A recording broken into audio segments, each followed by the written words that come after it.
the Travel Wins podcast. Today, my guest is Dr. Angel Iscovich, known as Dr. I. How are you today, Doctor? Good, thank you. What a great pleasure. Thank you. I'm really excited to speak with you today because your book, The Art of the Routine, I really think will help business travelers. I know for myself, I travel on a routine, but I also know one thing we talked about real briefly was it messes me up when I travel, especially the time zone, jet lag, and it messes up my routine. So how did you get started on the book, The Art of the Routine?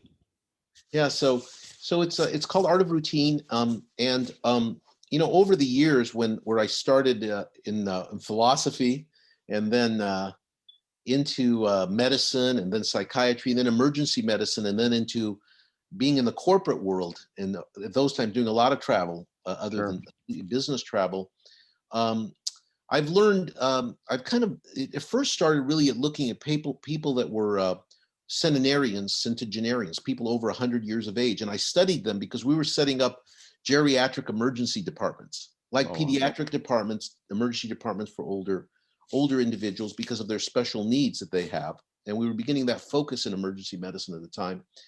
And it was interesting as I interviewed and studied some of the research, how there were a couple interesting things about people that lived 100 years of age. And that was that they had a very stable environment, both physical and emotional around them, and that they did things regularly. They did things in a routine, the time, and not so much what they did, the content of what one does. Essentially, the art of this is what you choose. That's the art part, the creative part of routine is what you choose or choose not to do, or sometimes you can't do, breaks up, is that they did things very differently, but they did them very regularly.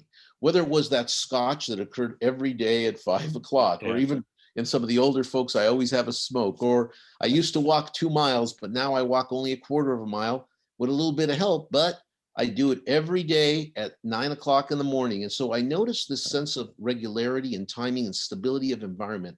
And it got me thinking about high performers, athletes, musicians, others, and isn't that the case that there's quite a bit of organization, structure, and regularity, rhythm, so to speak, and routine to what they do. And then I started thinking about the care of the young, the other spectrum of the older individuals, and with them we try to provide stable environments and not only teach but have usually organized structure and time and the sort, as well as you go into education in that regard. And then I started to think about businesses that are successful. You start to see that they have a significant amount of organization, structuring, certain policies that make a difference. Excuse me, one moment there. I'm at the airport actually, so you hear a little bit of some jets going off, so I apologize. But anyway, in businesses that are structured, they tend to have a lot of also this kind of element of trying. A good leader stabilize the environment that they work in. They stabilize also, and they develop good routines. And routines also are what become then culturally, or even in businesses, they become rituals, And you see rituals, both social rituals, religious rituals, business rituals sometimes, and even individual rituals, which are like superstition about how you might travel, will probably, or you see the baseball players, how they, the sort. So I became kind of interested in that and asked the question to myself, why? And at least for me, in both theory and in some science, I realized that a lot of this is how we're wired, how our bodies are wired, our physiology, our endocrinology, how we have a lot of rhythm, for example, circadian rhythms, and what happens to our endocrine states, what's happening in the brain, in the suprachiasmatic nucleus, as we say, in the hypothalamus that controls a lot of things such as sleep and eating and sex and the sort. And so, and that there was a reason why the English have tea at 3 o'clock, and why we have a downer, and how glucose and cortisol are lower at that period of time, and that and why the Spanish cultures have a siesta, at that time, controlled, or why they used to say the French and Italian cultures would have sex, and what's stimulating that. So there was quite a bit of physiology, endocrinology that dealt with rhythm, and also how we perceive the world. The sun rises and falls. We know the seasons. There's a lot of that in giving us a sense of certainty, feeling more comfortable, and essentially, in more physiological terms, developing equilibrium and homeostasis, the way our body works both in a micro molecular way and Okay. throughout our body. So that's kind of what got me into the writing of the book and trying to highlight in the art of routine, not just the individual aspects of what you pick to do, but that maybe it's more important that we do these things in stable environments and do them regularly. And so travel, which I write a little bit about, is Yeah. and experience and have a number of folks is something that that attempts to disrupt really a lot of our circadian rhythms. If you think of certain animals, I kid around in the book, like a lemur, you know, Yeah. they don't really have too much change in time. And if you really think about how we've been until most recently, short of large migrations, which occurred fairly slowly and still do, of Yeah. course, you know, we never have had, we're some of the only species that are now, because of our transportation, experiencing some of the difficulties of maintaining our environment as we move and as we Yeah. transport. So that's a little bit about a But little bit, yeah, if not a little more about it. Yeah. it's interesting because, even I'm thinking back 30, 40 years ago, I don't, people didn't travel as much. It wasn't as frequent, and now it's nothing to get on a plane and go, hey, I'm going to go to Austin, or I'm going to go to Nashville, or I'm going to go to Miami, just for the weekend. And at least 40 years ago, people weren't doing that. Absolutely. No, and I think you're right. I mean, I think what's happened with travel and its availability. Now, you could argue this is a conversation more about, are we doing the right thing in transporting, Sure. because we didn't develop any other real methods of transportation, particularly in the United States. You Yep. know, we don't have rail, we don't, and so we're very dependent on now with the demand to move about, and for both business travel or personal travel, we're very dependent on air travel, which Yeah. is one travel that changes those time zones, gets us to places quickly. So it's true. We've kind of had to learn how to adapt. And after 9/11, suddenly the routines that started to occur, waiting in security lines or Yeah. multiple lines. Even now, For I'm sure if you hours. travel to, as I did at times, back to Europe for business or personally, going to one place through security, then through another in security. You might remember back, there was Yeah. nothing much Just when I was walk. growing up. I've got a photo of my dad coming off a trip from Argentina. We were born in Argentina and he was visiting. And we're just greeting him right off the plane. He's just kind Yeah. of walking off the airplane. There was none of these kinds of concerns in those days. So you're absolutely right. It's become more of an issue. But even people who travel, driving and the sort, Yeah. or even through trains, though it may be a little easier, are what I find is that you naturally begin to, and if you explore it, to really control your environment, to try to travel in a way that you're trying to maintain an environment in a way, what I call a time travel bubble, Yeah. so that your body can keep some sense of homeostasis, some sense of equilibrium. Absolutely. And it's pretty well known, and both in the business world, people who have jet lag, time zones. I've got a lot of there's a lot of data in that regard. Have quite a few different illnesses. Whether it's night workers, travelers, Yeah. due to sleep loss, irregularity, all the things your body doesn't want. Your body wants stability, And and it rest. wants And yeah. rhythm and regularity, and needs rest. So I think how one goes about, and almost naturally, is what I found, trying to control your environment, to try to fit into the time zones, if that's the issue, to what the hospitality business has done to make business travelers. Yeah. I did a study on the Hiltons, for Oh, did you example. really? Yeah, and there was another study that was done, actually a photo study that was done on the Hiltons, and this was just one chain, and not any particular advertisement that I'm doing for that Yeah. chain, Yeah. but basically, how similar they really were, and how the rooms were the same, and how so what you start to see, that it's not just about the routine of how you travel, but where you are, where you stay, and the familiarity of the environments looking the same, feeling the same, the people dress the same. And that's what you find in business travelers. Now, in companies like ours, I'd have a big budget, for travel budget. Yeah. We believe that you needed to shake the hand and see the people as you're doing a business meeting. Yeah. And of course, things have changed, a little bit now virtually. So that's a very interesting kind of dynamic in regard Yeah. to business. And now it's like, when is it important to travel? When, as opposed to when it's not. How do you communicate and maintain your connectivity with your clients, so to speak, or your business partners? I've had several talks with VPs and CEOs about that. Like, especially salespeople. I'm a sales rep, but I've talked to VPs of sales. And how do you build up a relationship with a new client if you're doing it this way? And that's true, because I think, one of the things that's occurred, and this is a little more on the behavioral side of the things I talk about in the book, what COVID's done in disrupting our routines, disrupting our environments, making us re-understand really, or understand how important there's some collateral value that's happened, understanding how important our environment, our workplace, our homes are really where we are. But now, in light of the kind of contraction in business, most of the people I've talked to, CEOs and others in fairly large companies, others in publicly traded companies, everybody's kind of contracted and tried to move to a virtual world for the moment. Yeah. Saw quite a bit of savings in their travel budgets, right? Huge. So Huge. and now it's interesting because I was just asked a little while ago about what are we going to do for our travel budget in 2021 and going forward in 2022? Yeah. Are we going to be able to maintain our business as virtual as we can? Or are we going to have to make some of the appropriate requirements for how to travel? In my case, sometimes we traveled, of course, when many of us went together, it was effective for a presentation or large meeting or a merger acquisition type of thing to travel privately, in a private jet, so to speak.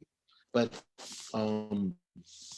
it's going to be very interesting to determine whether your industry, your business, how you make that relationship is going to be valuable to understand when to go and when not to go. Yeah. And I think you were kind of saying that to start a relationship, it's very difficult to begin a relationship and have a sort of sale or business partnership when you haven't met each other, and seeing those subtle movements and things that you see across the table. Yeah, right? Absolutely. Yeah. And I don't know if it was that way for you in business, but I always find that the meeting environment, the business environment where you're meeting people for the first time, the conference room, and the strategies related around that. This is why environment is kind of why I focus on how important environment is, where you hold it, how it is, where people sit, right? Who's going to sit at what side of the table, and when you're going to do the presentation, and who's going to take the lead, or who's going to meet, and what do we. So a lot of those things are lost, right, in the virtual meetings. So I think what I'm noticing is that we're going to find a balance. The people that are in the sales teams of businesses, small or large, know that people buy from people they like. And it's hard to be someone you like unless you can be there and interact and get a feeling for people. So I think that's going to be a really I think that's going to be the challenge. Yeah, Peter, that's going to be a really interesting kind of balance depending on what industry. And I think they're also learning where originally everybody who had off commercial offices was saying, hey, we don't need to have all these bullpens and booths and multiple stories. We can get people to be as productive. But certain industries are learning right now, and I've talked to them that when they're doing team related things, they're not able to be as productive when it's a collaborative team focus versus the kind of thing that you can do more as an individual with not utter timed communications, things that need to be on time. So I think that's going to be very interesting, but I know that most all of the people I've talked to have a reduced corporate travel budget, at least in the corporate world. I know the company I work for we used to go to Denver 4 times a year, and now we're going to 0. And they like it. So we just had our sales meeting this week, And all 16 people, instead of traveling to Denver, are now doing this. Right. And so I think what's important, just as we're talking about this subject, Yeah. is and it's related to more of the psychology is the quality of having a really good first meeting or introductory meetings. If you have a really good quality meeting that's meaningful, you can take that a long ways before you see each other again, and can use Exactly. Totally agree. the virtual side as a gap, you know. Yeah. So Totally agree. focusing on how to have a good in-meeting person as we move now in the future, and then using the virtual side for more constant communication, Yeah. you know, more frequent, because it's easier, right? It's easier to communicate. And I've always felt that, you know, with whether you're servicing someone that's a client or otherwise, that having a lot of communication, timely, scheduled, organized, as I like to talk about, Yeah. structured, routine, or is going to be a very important part of virtual communication. More so than because, you know, I've worked with companies, you know, in the timeliness of when they have the meetings. You know, there's, I forgot who it was, the rule that 80% of the time, 80% of the people don't need to be in the meeting, right? Yeah. So Yeah. as a leader attempting to make meaningful meetings, you know, Yeah. and meaningful times to meet's important. And I think that's important also for travel in the same fashion, where how do you get into the right routine to travel to the right place so that you can have the meeting at the right time? You know, it's Yeah. like you Yeah. travel across, for example, from where I am on the West Coast to New York, and unless you take a god awful early flight, if you know you're going to be there, and then now somebody's got a 7 o'clock meeting, and Yeah. in the hospital and healthcare business I was in, we're all used to getting up early like surgeons do, you know, and working. Yeah. So now, you know, it's midnight when you're in there and you're getting up in the next couple hours. How do you do that? And people on an average, I saw the survey, sleep about 6 hours and 56 minutes is the latest survey that they had, you know, Wow. on an average, how much people need to sleep. So the ability to organize your routine as far as when you travel, how you travel, and how you get into a good mode of sleep. There's a lot of different approaches to that. And of course, in the business that I was in emergency medicine and hospital-based medicine, we do a lot of shift work. So we had quite a few night Different. workers, and we learned a little bit how to use the, um, you know, really what I was talking about, the hypothalamus, the brain, how Yeah. the circadian rhythms work, to essentially fool your body. Where we started to do very, um, like we'd have people work only from like midnight to 4 o'clock, only Oh, 4 hour wow. shift, and go home when it's still dark Yeah. to assure. So we started some creative aspects in shift work to try to maintain health, because whether it was anxiety, depression, um, gastrointestinal disease, these are really common diseases for not only night workers but for business travelers, Yeah. and they're very well known. So anyway, that's a little bit of about that. And I think also, you know, I used to, just as an example, I noticed my COO, I'd review maybe and approve his travel budget and see that he was staying at Courtyard Marriott's. Yeah. Saw that he was flying Southwest, and he was servicing, you know, half to three quarters of the nation, crossing at least two time Sure. zones, maybe three at times. And I said, "Hey, look, you know, you could stay at a Westin if you want. You know, you're doing a good job. You know, Yeah. you know, you can be comfortable. We want you to be comfortable, and you can travel if you want. You know, for those right meetings. You know, class. You've got enough points to do Yeah. that type of thing. You know, uh, and uh, and so he said, no, no, no, no, no. I've got my routine down. First Yeah. of all, I like the Courtyard Marriotts because they feel and look the same wherever I go. Yeah. I I like that because I know when I get a breakfast, I know that I can get the room that's in the courtyard, so I don't have to listen to the periphery outside to noise. And when it comes to flying, I know exactly the seat I want, where I want it. I've timed exactly where the times. I minimize my stress by maintaining my travel Normalcy. Yeah. my travel time bubble. And I'm the And same so, way. yeah, and he did that naturally. That wasn't something that he developed because he read my book or started to think. Our bodies, our bodies start to learn that when you start to do a lot of that. Your Yeah, body begins to adapt. You can adapt to a pretty bad routine and a lot of absolutely. irregularity, but eventually it takes a toll. It takes Well, a toll. I'm and you're right, 'cause I did that flight, like, I go to Southwest out of LAX. It's Terminal 1. My wife knows exactly where to drop me off. She gets out of the airport. We have a little back Right. route. She's out of there in 5 minutes. I know exactly where to go. I know where all the restaurants are, and it's just normalcy for me. Right. So familiarity Yeah, removes uncertainty.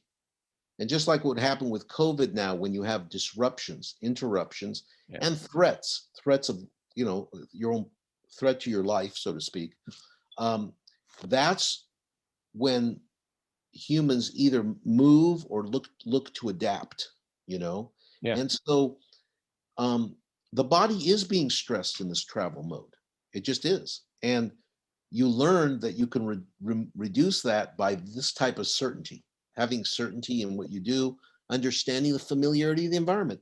I always stop and get a coffee there at Pete's Coffee because it's there at the airport. And then I also know that if this inevitably gets delayed, I have a place I don't mind going over to grab a quick bite for this right snack yeah. for flying. And I'm sure you probably know the seats you like or would rather have, Yeah. Oh, yeah. Uh, Well, and then, you get your prior, like if you're on Southwest, you can get into your priority. So you're in the A group, and then so you don't have to worry about checking in, and then you always have a place to, right, that's going to be right. uh, And what I secure. found is that just like when I speak about the importance of those 2 points, having a good routine, what you do can be important too. How you do it, Yeah. regardless, needs to have some regularity and should have as much familiarity so that if you've got your group of hotels and the areas that you're familiar with, if you're doing Yeah. constant travel to the same areas or servicing, so to speak, clients, all of and that same routine, that again becomes very important to try to develop that as a point. Now there's tricks to doing that and the sort, and how to fool your brain and how to make yourself more adaptable. But I do believe that that's the key. What I noticed is that the salespeople who traveled well, the operations people who traveled well, they performed better. Sure. They were better at their performance and they came in if they needed back to the office better rested. Basically, they were able to do it. And I noticed that was the case with high performers. It's interesting in the book. I and as many books, if you can tell some analogous stories, it's a little more interesting than talking about the science, right? Yeah. Uh, but I talk about the Rolling Stones, who, and this is not akin to, they've been for over 55 years traveling. They're septuagenarians. They're in their 70s Yeah. now. Yeah. And they the usual thinking of how a artist musician would be, and have kind of a not a lot of organization structures, completely untrue. They have an incredible routine. In fact, they take their backstage everywhere to be exactly the same Yeah. wherever they go. And they have a time piece to before they get on to 9 o'clock, from how long Mick Jagger, for example, warms up for 45 minutes to then does dancing warm up, not just Right. vocal warm up, to when they meet together and they have a ritual of busting the crust. I think it's a meat pie, that they have, and so they find a lot of regularity in both the environment they're in, even though they're somewhere else. Completely different. Yeah. Yeah. And so what I speak about, that's the kind of emphasis. And in high performers, whether it's in business, in travel, it's the same with touring, professionals in sports, Absolutely. basketball players, tennis Football. players. Yeah.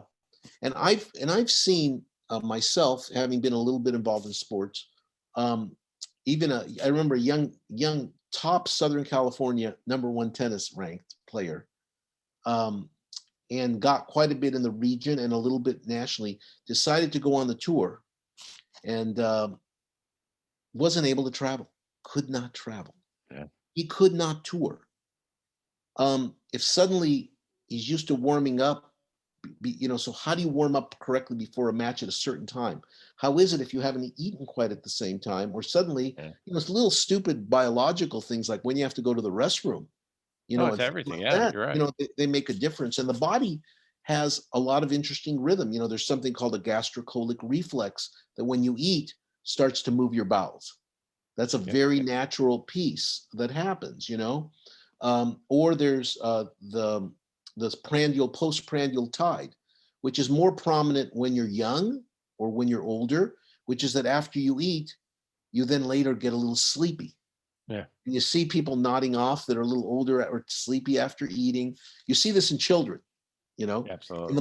In your middle ages, where you're able to adapt more to your environment and the changes of your routines or regularity, you're able to survive, to adapt better. So you don't see it as much, but surely But for longevity and what otherwise, yeah. what's the age breakup of that?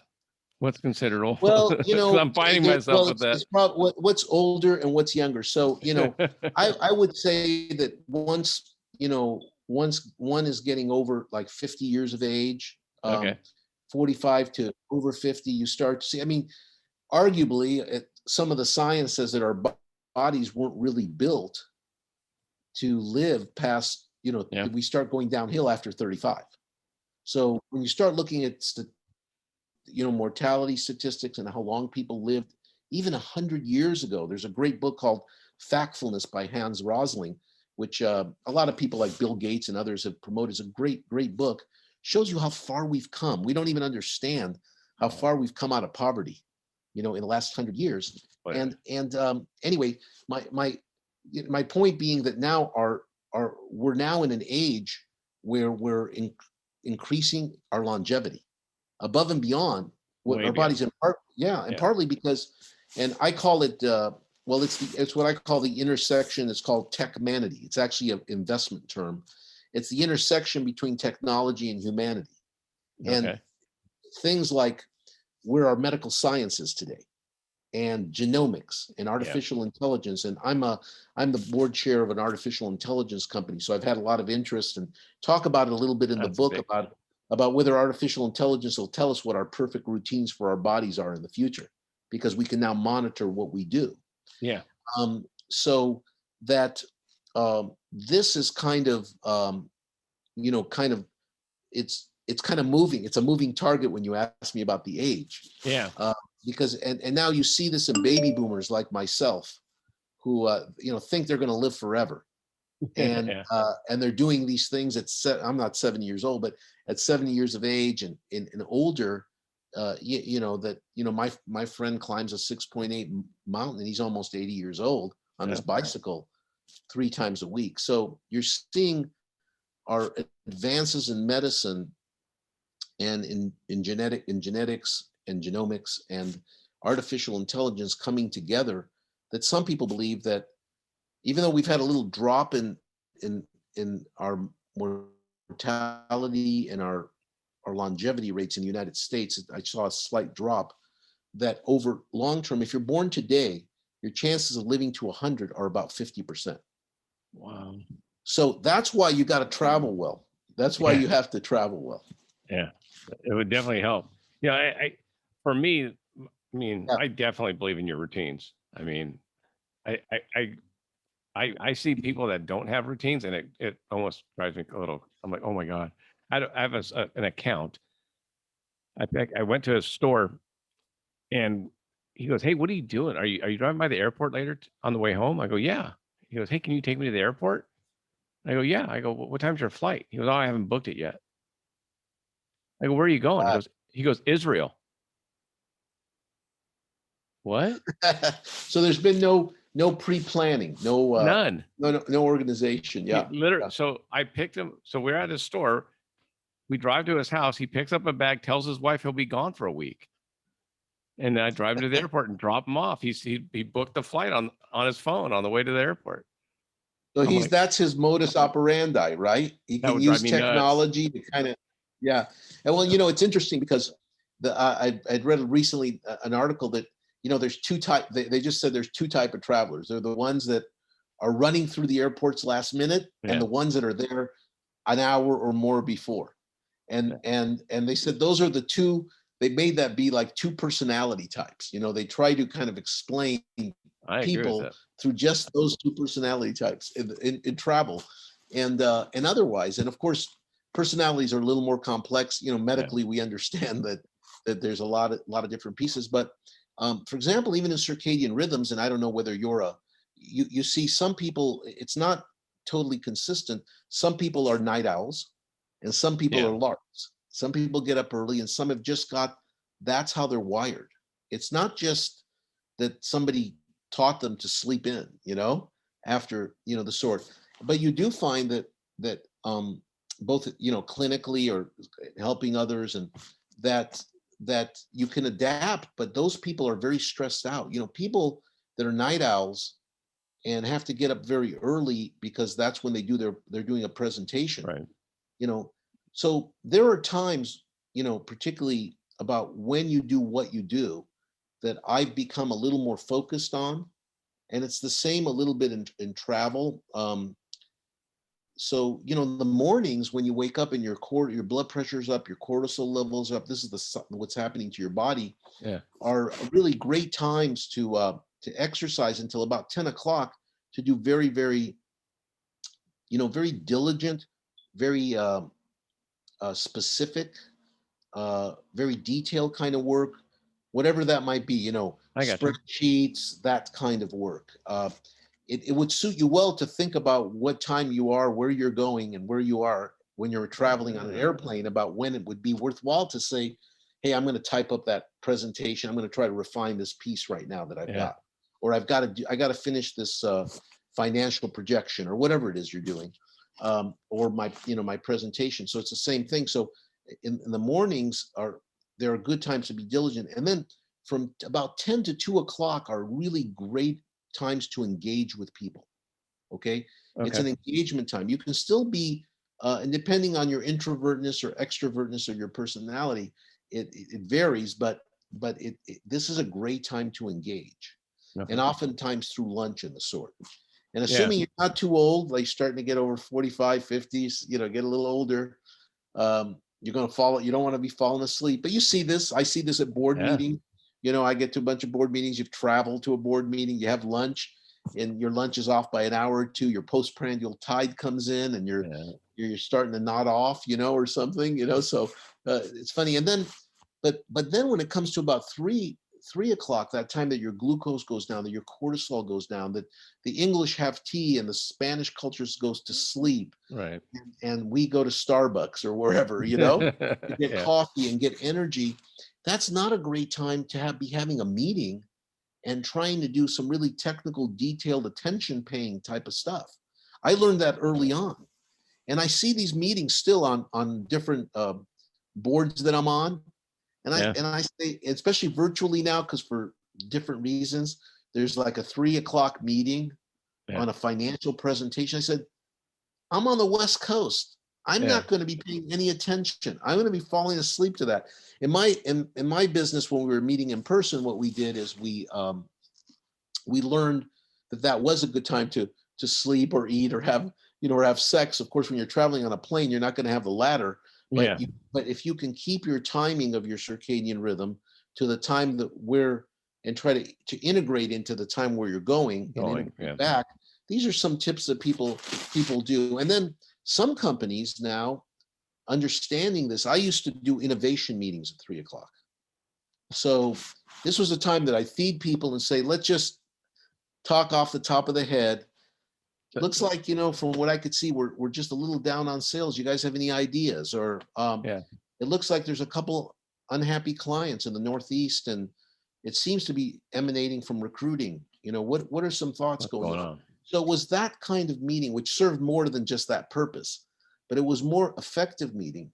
Some companies have just let people leave at 3. This was before the pandemic, at 3 o'clock, and say, I expect you to be doing some virtual work on a computer at 7 o'clock. Yeah. Where actually, if you look at how your body works, and after dinner at that time, it seems to go back into that state I'm the before same it way. starts. Yeah. Yeah. So you find people being very productive and detailed in the morning, later after dinner time, in the early evening.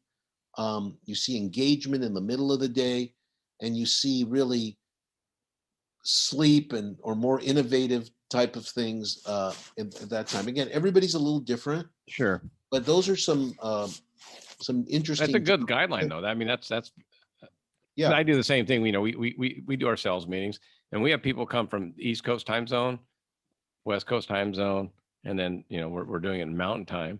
So it's interesting, like, because I'm doing that and they're already kicking off because they're 2 hours ahead.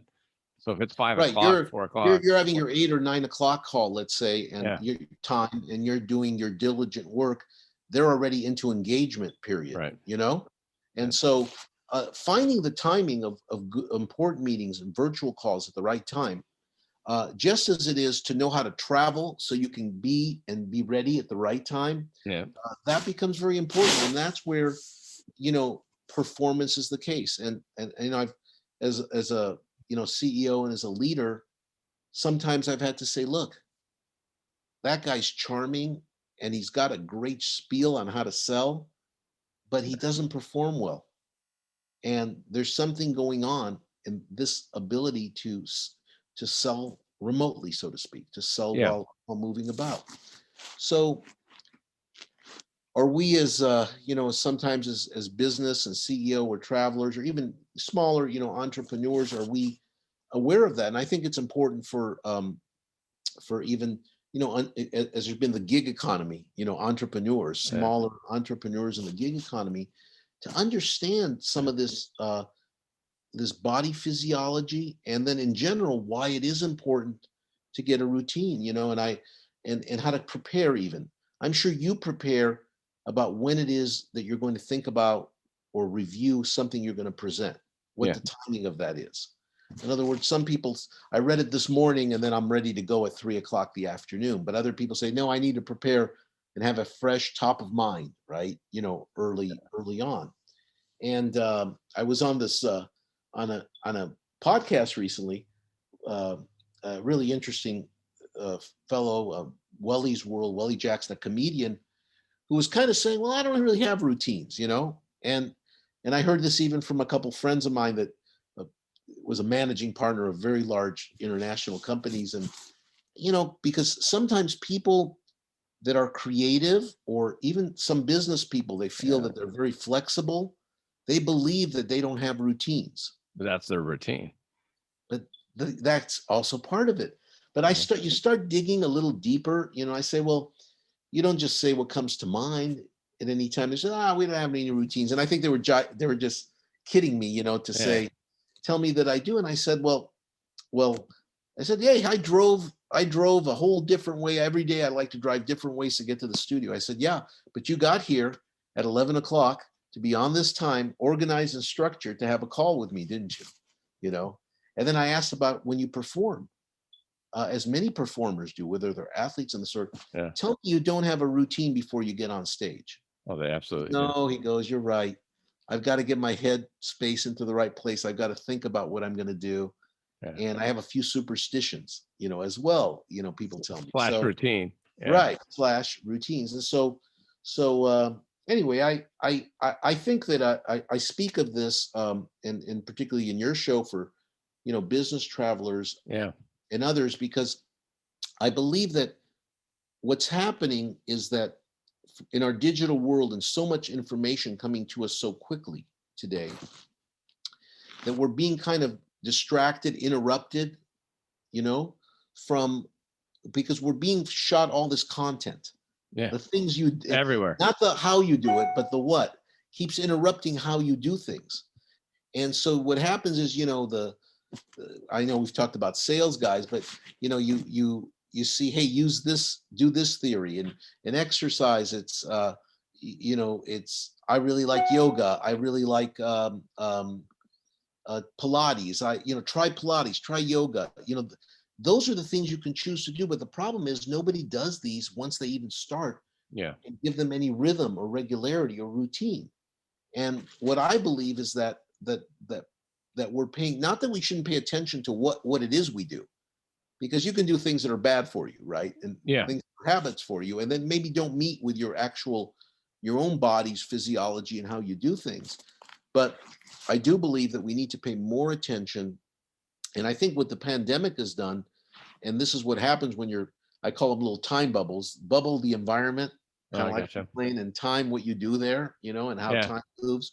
But what you put in it, what you do, but our lives, whether it's a new job, or maybe you're the head of a new group that you're having to learn, or you have a divorce, or you have a loss in the family, our time bubbles burst throughout life, Yeah. you know, and then we kind of try to find and recreate that stability. Our bodies are set up to find, and we can find new routines. Yeah. Sometimes the people I talk to and see are pretty lost. Some of them have mental disease, but even in the healthcare, in hospitals, what we do is we give them regularity, Routine. we give them routine. And I think in travelers, business travelers in particular, that's what they end up seeking. And it's not just the airline that gives you the best booze, or No. whatever for free, as all that. You start to see that the high performers uh, know how to travel well in a little bit of a time bubble to try to maintain as Their much normal state. normality away Yeah. from where they usually are. Yeah. Yeah. So Totally agree. Thank you so much for sharing that. What's the best way for my listeners to get your book, find out more about you, or follow you? well, thank you. The Art of Yeah. Routine is on Amazon. Again, Angel Iskovich. It's a little Dr. I, sometimes they call me, because that's what Yeah. it was in the corporate world, because I couldn't pronounce my name. But it's on Amazon, on Barnes and Noble, on Skyhorse, the publishers, and Simon Schuster, the distributors. Also, I've got my handles on Facebook. I have a good amount of LinkedIn groups of people there that Yeah. it's all there. So all that, and Twitter and the sort, all have connections to my webpage, which is angeliskovich.com. Yeah. Again, Angeliscovich, a little harder, so it's my author's page. And I hope the book brings a little bit of it was more to be an insightful book, to Hmm. and some stories about how important this aspect of human nature is, and has a little bit of some tidbits on how to go about it if you can't figure it out. But Okay. it's more about the insight and the nature. I hope it has some value to your listeners. I do too. I think it will. I mean, I totally believe in routine. So, and most, it's interesting. I've talked to Olympic athletes who have a routine. I mean, when they train and they got 4 years, and then to NFL players, to beach volleyball players, to MMA fighters, it's been really big with, because they train during the day, but then most of their fights are at night, 8 o'clock, 9 o'clock at night. Exactly. So do they start switching up their training to match, so Yes. their body knows it's got to perform at that time? As some of them So do. And you've seen things where they change the environment to, if it's going to be at a high altitude area, they'll yeah, go to Colorado to train. yeah, You'll see that maybe in the time zones, the smart um, coaches, trainers will move that time zone over. Exactly what you just talked about, like yeah, it's a night fight. The entourage of Roger Federer, the tennis player that moves on, yeah. that entourage, it's the same food. They're trying to keep everything, It's the very normal. exercise, the physiotherapy, everything, to keep him, even as he's older now, to perform at a high level, is trying to keep that equilibrium, not let that time bubble burst, so to speak. Yeah, And so huge. I hope the book has some insights, because it is about high performers, and it's really our nature. It's Yeah, how we really are wired. Um, and I think there's also, for people who are struggling, I do believe, from a kind of more caregiver point of view, to start focusing on the routine, right. To get them out of their focusing funk. Yeah, focusing on not so much trying all these different things. I'll go to yoga, I'll go to Pilates, I'll try to change my schedule. I've just read a book that of this sort.